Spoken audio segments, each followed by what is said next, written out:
So I know you were probably expecting Queen Victoria in her caleche riding around Queen's Park right now to start this episode of On the Ledge. Well, it's not a usual regular episode of On the Ledge. I want to introduce you to a new podcast that I'm doing. It's The Daily Brief. And on this particular episode, I sit down with John Wright, whom you know from On the Ledge, and we talk about the current situation, the past, the history of, and the future for Conservatives in Canada. Enjoy The Daily Brief.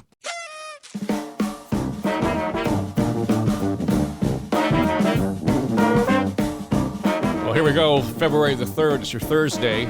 Welcome in. It's The Daily Brief. Dave Trafford here.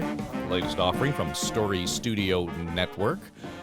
And just a reminder, those of you who may be a bit podcast curious, as in you're interested perhaps in pursuing your own program, Erin and I are holding an open house February the 8th. And if you would like to sit in and find out how the audio-on-demand world has evolved and continues to evolve and how you might put it to good use in your environment, or you just got some questions, register at storystudionetwork.com. Doesn't cost you anything except the hour that you'll sit in with us.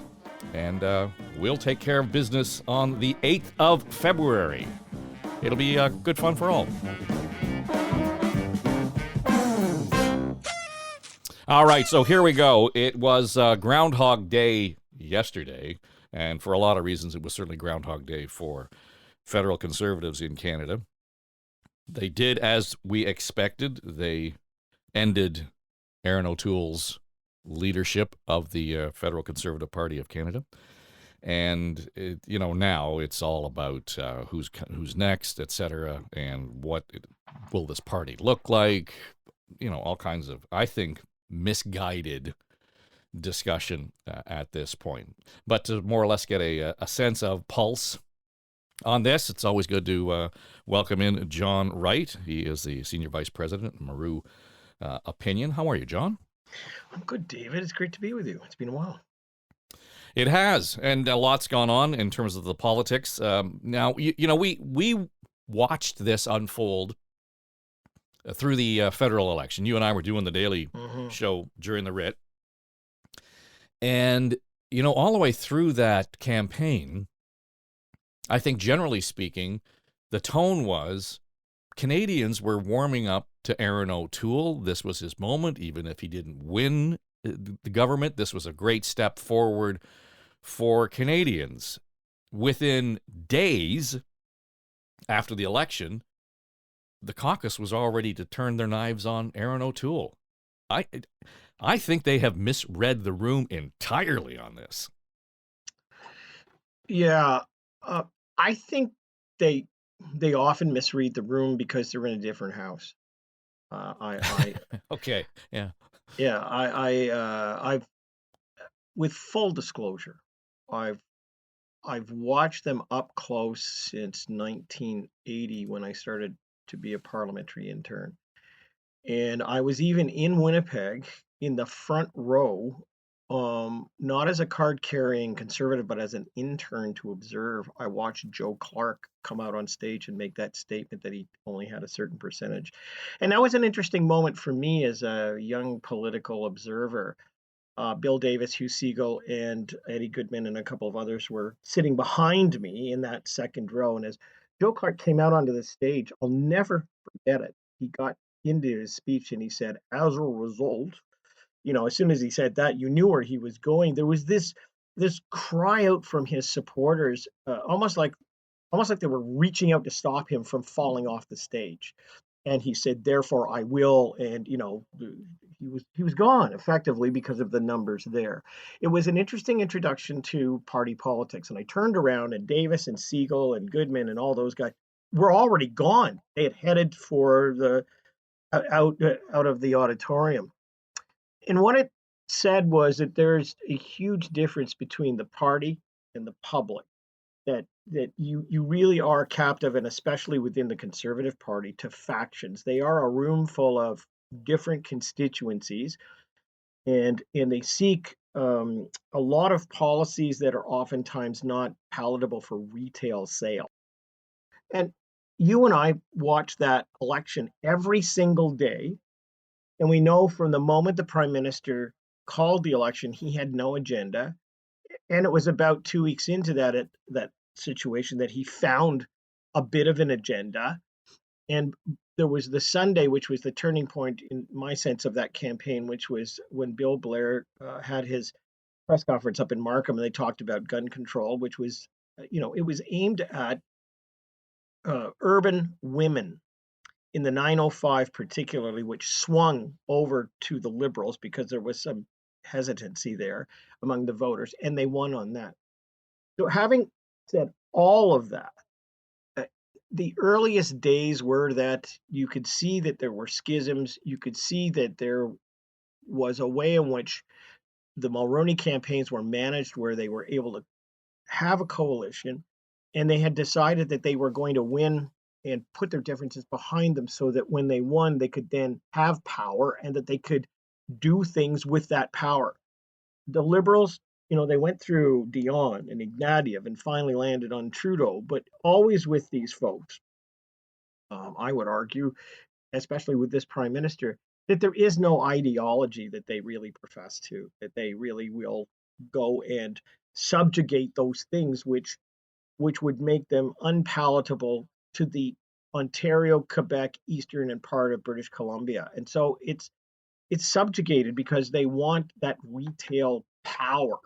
Whereas the Conservatives are about ideology. They are about, as I said, that house next door. They're not in the room, they're next door. And when they come out of the door, they really have 4 or 5 things in it that are unpalatable to that urban piece. Now, I don't know whether that's going to change. So let me ask you this then. I mean, the way you paint that, and I get it, as we have watched this evolve, it has always been, and I heard it discussed endlessly over the last 2 days, they're searching and they're struggling for the soul of the party. There is no soul. The party has no soul, to your point. There is nothing there except this ideology that bogs them down. And it always comes down to they lose because the Liberals or the NDP can trot out gun control. They can trot out abortion. They can trot out gay rights and gay marriage. And that becomes marginalized then. That's where the focus becomes. At what point, John, do we say this makes more sense in a country where 34% is not enough to win, but 33% is enough to win? At what point does the conservative big thinkers start to say, all right, we're going to cut the rump off. We're going to let reform go and do what reform's going to do. Mm. But if we're actually going to appeal to Canadians, we have to fight for that middle. We need a progressive conservative voice in this country. Otherwise, they're going to be in the wilderness forever. That's a really, really, really good question because, first of all, let me say that my description of history will be disagreed with by people who listen to this podcast, and that's fine. Have your own version. Secondly, I think you're right. This constant struggle, although I would say they do have a soul, it's just there are many souls in heaven or hell, right? They just happen to have one particular direction at the moment. And if they continue down this path, you're right. There's going to have to be something that appeals to Ontario, Quebec, and Atlantic Canada, because unless you grab those, you don't win anything. It's just you're grabbing your ideology, and maybe what comes out of this new leadership contest is someone who can capture that. Like I don't rule it out, but it's just a constant struggle of, as you rightly say, this imbalance within the party.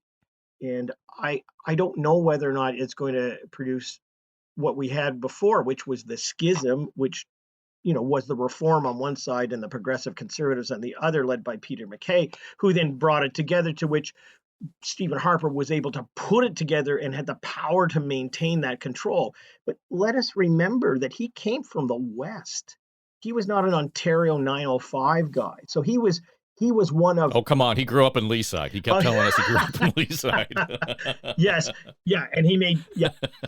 But you hear what I'm saying, right? Like he was one of them, and it took a number of different tries. And so if you say that it's a tribe with factions, then he represented that side. He was able to control the party, whereas Erin O'Toole simply cannot. I mean, he's been flying this plane with one wing, and that's it. So it doesn't surprise me that he went through this. The mechanism within which he did it now will be, I think, the precedent from now on. It'll mean that the caucus will determine who the leader is and whether they stay or whether they go. Well, who Because the hell would want that job then? Because well, this was manufactured by the Harper government. That caucus was actually the one that put the Reform Act in place. I think it's ironic that it's called the Reform Act, and that's what killed O'Toole. And then they have to go through those 4 steps of the Reform Act, and up until now they have only the top 2 have been adopted, and that is they can decide who gets kicked out or gets included in caucus, and who chairs the caucus. Other than that, when we start to talk about the leadership stuff, this is the first time they have ever included that and adopted that. So I don't. This is a self-inflicted wound. I don't see the benefit at all. First of all, for the party large, or just generally watching the way government is unfolding, our politics are unfolding, getting things done in this country unfolding, because it only weakens right now the Conservatives. yeah, but it says 2 white guys who are sitting in Toronto, right? You and me. We're sitting here talking about a perspective that is still, as Gerald Bricker would call, the Laurentian elite view of the world. Okay, fine. If you are going to simply have a caucus made up of 80% who come from the West, and they don't have that balance from the other part of the country, then you're going to get what you're going to get. Secondly, Erin O'Toole, I think, could have triggered this earlier by saying, yeah, we'll go for a leadership review. It'll be the party, and there you go. I mean, it could have ended in a different way. Yeah, yeah. But to your point,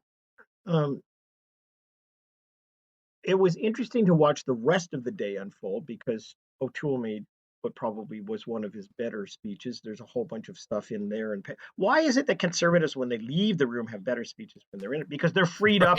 But it speaks to. But again, a lot of others might have listened to it who have voted him out and say, "Oh, there he goes, flip flopping again. It wasn't his real agenda." Blah blah blah.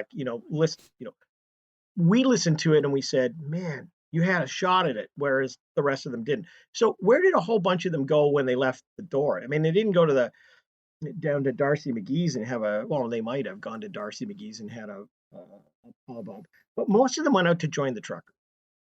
A lot of them went out there, the honking horns downtown. That the police department, Peter Slowly basically said yesterday, "Well, I can't do anything. I've just got the police with millions of dollars worth of tear gas and guns and everything else, but we'll have to call in the army." What the hell is that all about? I don't know. But they all joined up there. So what do we got? We have the prime minister who said nothing, except they had and I'm being respectful, they had a black MP stand up and talk about the persecution of the Confederate flags in the House of Commons, and that was carried on the networks. But we have a prime minister who basically, as a Cheshire cat now, is sitting in quarantine with COVID, watching all of this and laughing. Just laughing. And just because the footage from yesterday evening alone is enough to take an editor like my son and put together for $500 about 12 different commercials that can be used in the next election campaign that again are aimed at the 905 in Ontario and Quebec. And this is from a prime minister and a leader of the opposition, Erin O'Toole, who have sunk to 28% support each in this country. And the question is, why? And the answer is not necessarily. I mean, the report on the Conservative leader, Dave, I mean, you probably read the headlines of it as I read a little bit about it, but it was kind of like, he was mismanaged.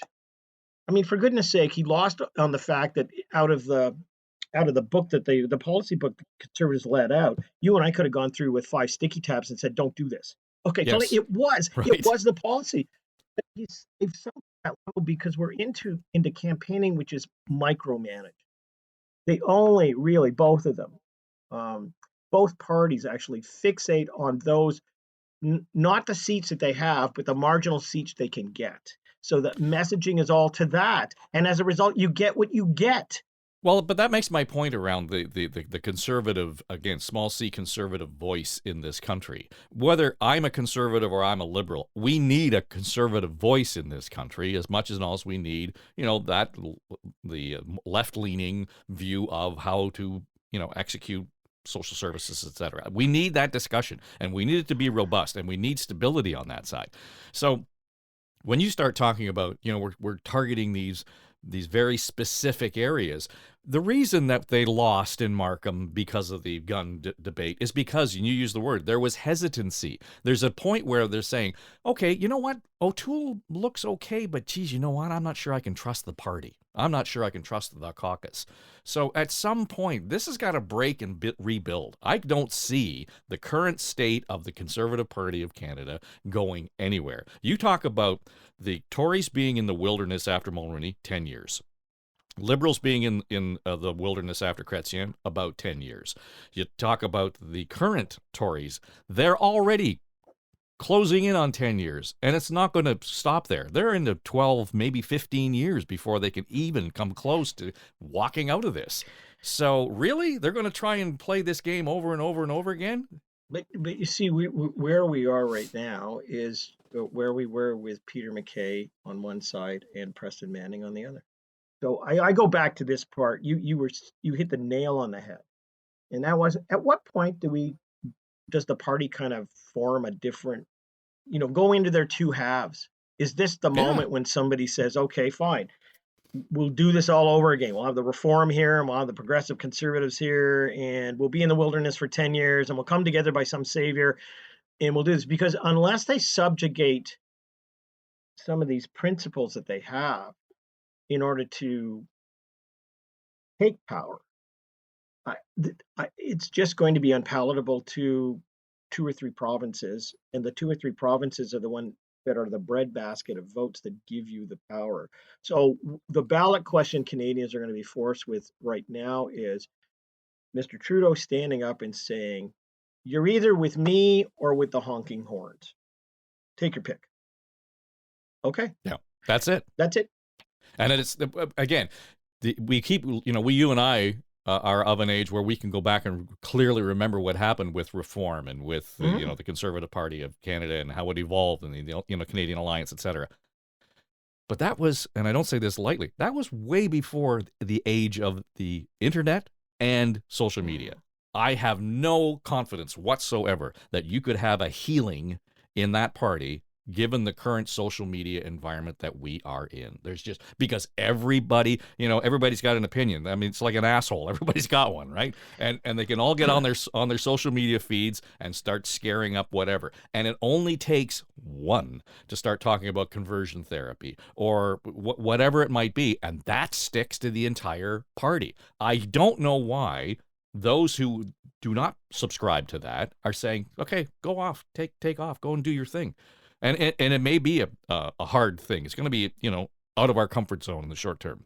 Well, if the conservative voice wants to survive, you need to have that element there. Well, and maybe what we should do for the next one, I mean, we pulled this together fairly quickly because of Mr. O'Toole leaving, but I mean, we need to have maybe 2 or 3 other voices at our podcast roundtable who are conservatives, who see the factions and who see differently eye to eye. And I can sit back and kind of go, well, the public says this, and they can talk about that. The fact of the matter is that leadership conventions are not about what the public thinks. They're frankly not about what the party thinks. They're about who buys the most votes. And I say buy the most votes for the membership. That's it. Yep. I mean, Mark Toohey will tell you that the whole leadership thing is all about generating money, period, for all those who get involved in it. Yeah, but I heard him say that, and they're still paying off debt for previous people, and it's not about that. But individual consultants and all those people who go into it, they're having a field day. Well, you know what?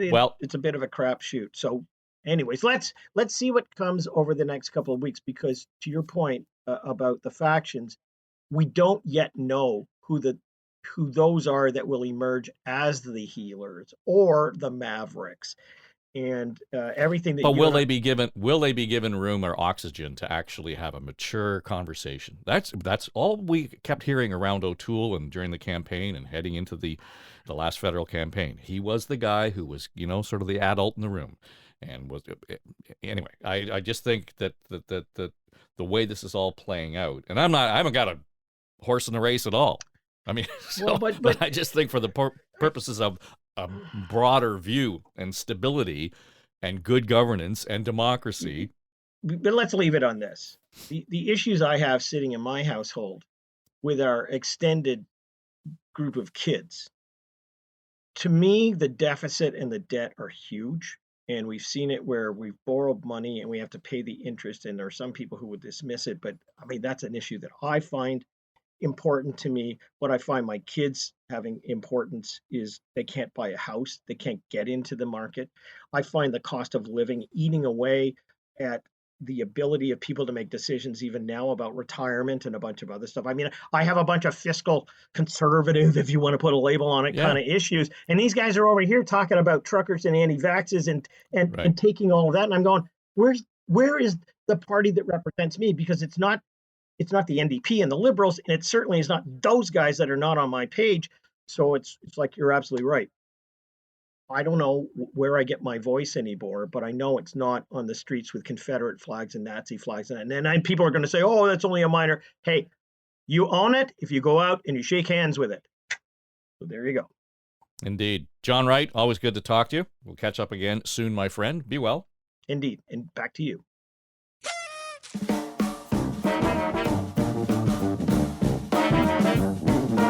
Yes, that'll do it. The Daily Brief, Monday to Friday. And if you want to weigh in, by all means do so. Leave us a comment, a rating. You can find us wherever you get your podcast. Clearly, if you're listening to it, you've already found the podcast. So, well done! The Daily Brief is produced for the Story Studio Network, and it is an Eye Contact production. Talk to you tomorrow.